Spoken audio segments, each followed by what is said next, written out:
N L O P Q R S T U V W X Y Z.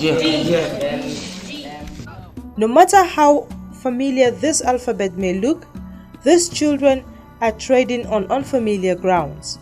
They are street child beggars, the Almajiris.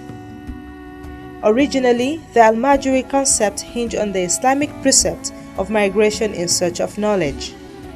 To that end, parents will send their children to other parts of the country for Islamic instructions and social integration with different peoples.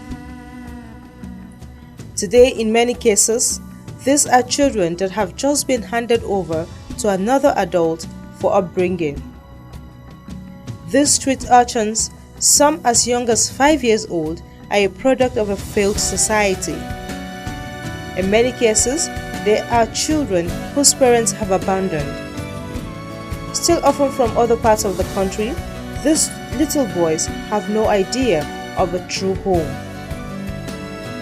A typical day in an Almajiri's life begins with the morning Quran recitation and memorization from the pre-dawn prayers till around 7:30 a.m. After this, they disperse into the streets, begging. Many are exploited as they beg for food and money, and very often their lives are put in danger. And presently, there are over 10 million Almajiris in Nigeria.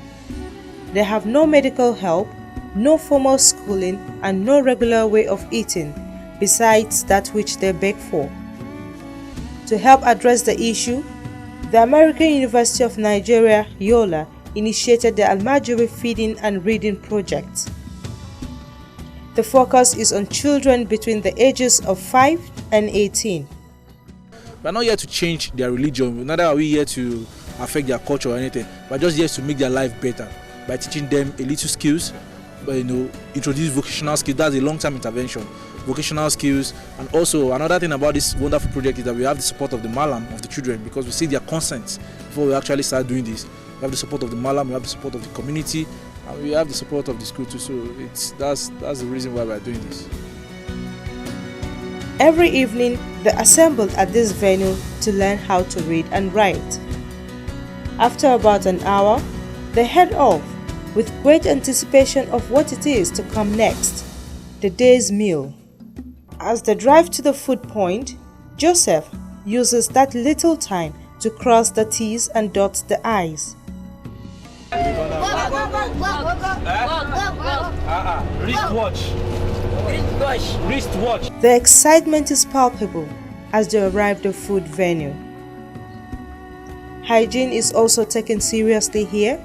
First inspection and then the food. So the first thing we did was that we saw that they were really dirty, and most of them were actually, let me use the word, they were not kind of really clean. So we started giving them soap to bath, and we also started giving them soap to wash their clothes. So I noticed that after giving them the soap and to wash their clothes and to bath, they just take it home and keep it under their bed. So I have to actually strategize again, because they want to start exploiting the system. After I was like, okay, if I give you soap and this thing, if you don't wash your clothes and you don't bath, then I'm not going to give you food. If you want to eat, be clean. Mama Abdullahi is the food vendor. She is happy doing this. What a good way to earn a living. For these Almajiri children, this may be the only meal for the day. And the joy of eating a good meal takes away the pain of roaming the streets. Taking care of their health is also a matter for concern, and any ailment is taken seriously.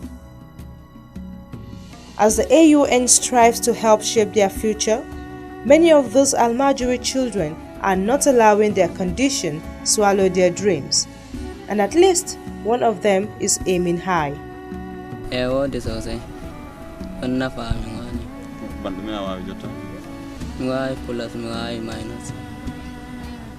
Why 1, 2, 3, 4, 20, 100.